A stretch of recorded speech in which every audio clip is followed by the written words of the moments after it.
कलीसिया का व्यक्ति अपने आप को सेवक से खुद को ज़्यादा बुद्धिमान समझे, उसके लिए क्या करे? अच्छा, तो ये सवाल मैं दो तरीके से समझ रहा हूँ, मैं कोशिश करता हूँ दोनों तरीके से जवाब देने का। हो सकता है सवाल को लिखने वाला कोई लीडर है जिनको लगा है कि जिसको मैं सिखा रहा हूँ वो अपने आप को बहुत ज़्यादा समझता है, तो उसके साथ क्या किया जाए। या फिर कोई ऐसा व्यक्ति है जिसने लिखा है कि मैं पास्टर से ज़्यादा समझता हूँ लेकिन मैं कैसे हैंडल करूँ। तो मैं दोनों का जवाब देता हूँ। सबसे पहला, अगर कोई लीडर है जिसको ऐसा लगता है कि मेरे साथ सेवा करने वाला अपने आप को बहुत ज़्यादा समझता है। अच्छा, जिसने लिखा उसने अपना नाम भी लिख दिया, ऐसा मत करो यार, अपना नाम मत लिखो। तो अगर आप कोई लीडर पोजीशन में है, आपको लगता है कि सामने वाला बहुत ज़्यादा अपने आप को ज्ञानी समझने की बात कर रहा है, तो उसको आप काटिए मत, उसके साथ समय निकालिए और बैठिए और समझने की कोशिश करिए किन बातों में वो अपने आप को ज़्यादा समझदार समझने की कोशिश कर रहा है। बातचीत करिए, सवाल पूछिए।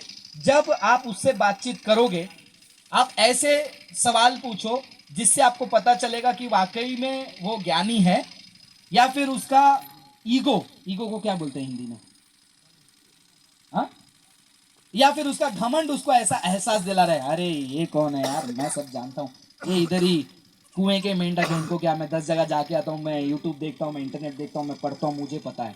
तो उनके साथ बैठकर बातचीत करना जरूरी है। पूछना पड़ेगा कि आपको किन बातों में ऐसा लग रहा है। क्लियर बात होनी चाहिए, सीधा फेस टू फेस बात होनी चाहिए।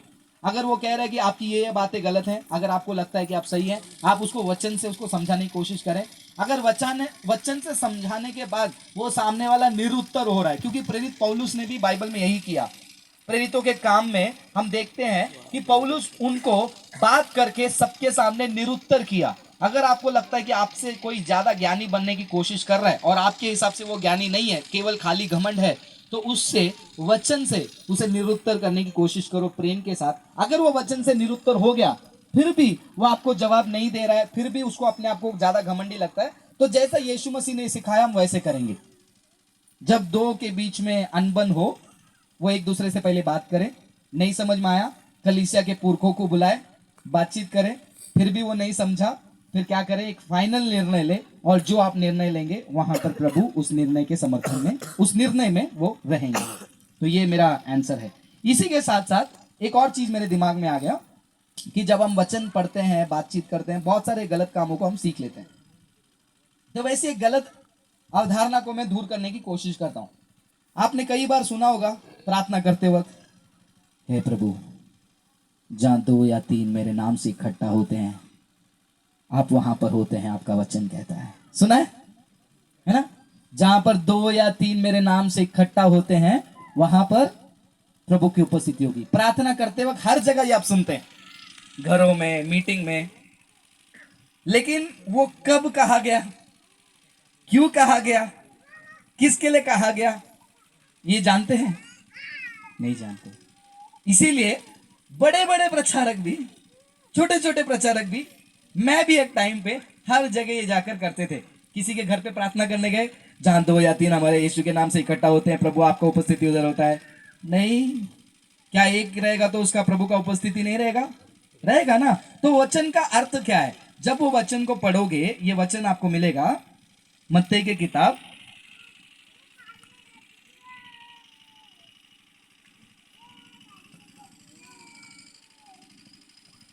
ये आपको मिलेगा मत्ती की किताब 18 अध्याय 20वां वचन में। मत्ती 18 अध्याय 20वां वचन निकालेंगे।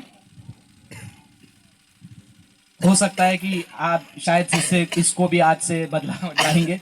बड़ी बदलावट में ये छोटी बदलावट तुरंत हो सकती है। हम पढ़ेंगे मत्ती की किताब 18 अध्याय, निकाल लेंगे। ये आपको 20वां वचन में मिलेगा। पढ़ेंगे 20वां वचन में क्या लिखा है। बाइबल पढ़ने वाले ब्रदर गायब हो गए। जहां 2 या 3 मेरे नाम से इकट्ठा होते हैं,